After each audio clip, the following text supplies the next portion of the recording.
All right, we are doing unit number 9 now. We're going to start off with question number 54. So here we go.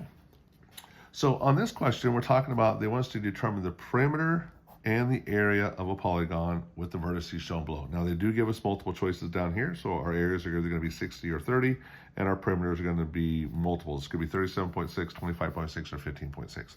So there's a couple different options where you can do this. I personally would probably stick with Pythagorean theorem, and I'm gonna find my measurements first so to be able to get my perimeter. So if I start here and I count, this is at -4 and it's going all the way up here to 6. So if I count, it goes 1, 2, 3, 4, 5, 6, 7, 8, 9, 10. So this distance over here is 10. If I count along the bottom, this is going from here, it goes 1, 2, 2, 3, 4, 5, 6, 7, 8, 9, 10, 11, 12. So this is 12. And then I can find my measurement over here, because remember my perimeter then is going to be 10 plus 12 plus whatever the other x over here is going to be my perimeter.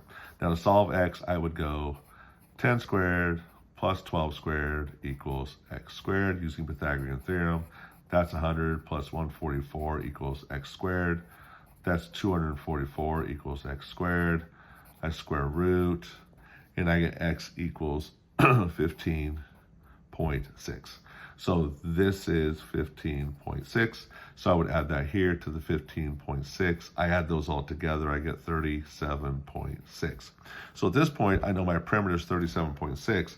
I can eliminate A and I can eliminate B because those do not have perimeters of 37.6. Okay, now I need my area. The area of a triangle is 1/2 base times height. I need the two measurements that are going to meet at 90 degrees. Well, the two that meet at 90 degrees are these two. That is the 10 and the 12. So 1/2 of 10 times 12, that's 1/2 of 120, that is 60. So my area is equal to 60, so that means my answer is D, because that's the one that has both correct answers in it. Okay. All right. Next question is number 55.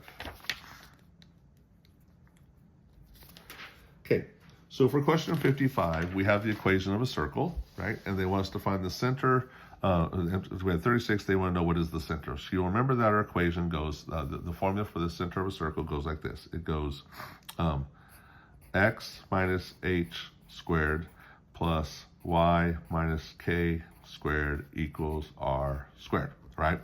So you'll remember that this means the opposite of the center, right? And so if we have here is a 2, then our center is going to have a negative, because once I put the negative in, it takes it the opposite, makes it a positive, right?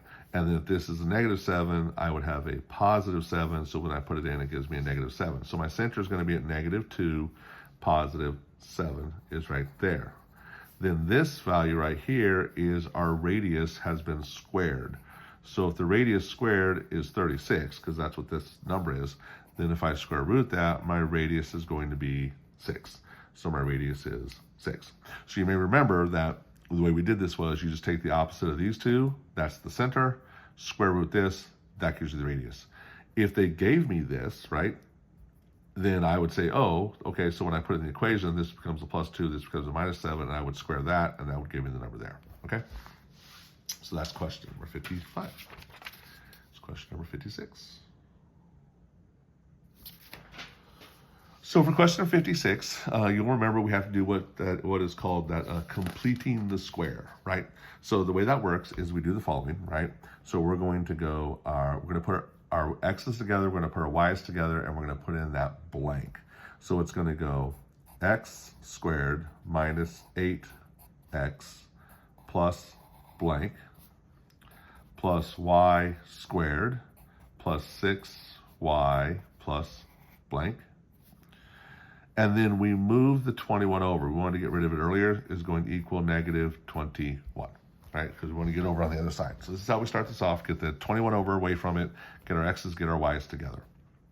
Now, the way we're going to complete the square is we're going to use this right here. This is our completing the square format. The b, if you remember, it goes ax squared plus bx plus c equals 0. The b is the number in front of x or y, doesn't matter, x or y. So in this one, I'm going to go negative 8 over 2 squared. So negative 8 over 2, this gives me 4 squared, that's 16. So I'm going to add 16 here, which means I need to add 16 over here. Okay? Now, for the y's. For the y, I'm going to take the 6 over 2 squared. That's going to give me 3 squared. That's going to give me 9. So I'm going to add 9, which means I have to add 9 over here. Now, for this part over here, I need it to look like this, right?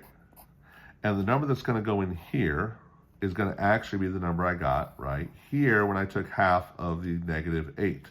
When I got half of negative 8, it was negative 4. So that's what goes here. For this number over here, in the y, I'm going to take what I got when I did half of 6, which is 3. That's going to go there, positive 3. Remember, half of negative 8 is negative 4. Half of 6 is 3. That's what goes inside here. So now I have this, x minus 4 squared. If you can see that, I'll move that up a little bit. X minus 4 squared plus y plus 3 squared equals, and over here, if I take a negative 21 plus 16 plus 9, that winds up giving me 4, so this is 4. So they want to know the center part. Remember, that means my center is the opposite of negative 4, which is 4, and the opposite of positive 3, which is 3. And my radius is the square root of this number, so the square root of 4 is 2. So when I go up here, back up here, move that up so you can see it, my center is going to be at 4, negative 3, and my radius is 2. Okay? Excellent, right? Okay, next one is going to be number 57. Oh, nope, that was it. That was it for that one.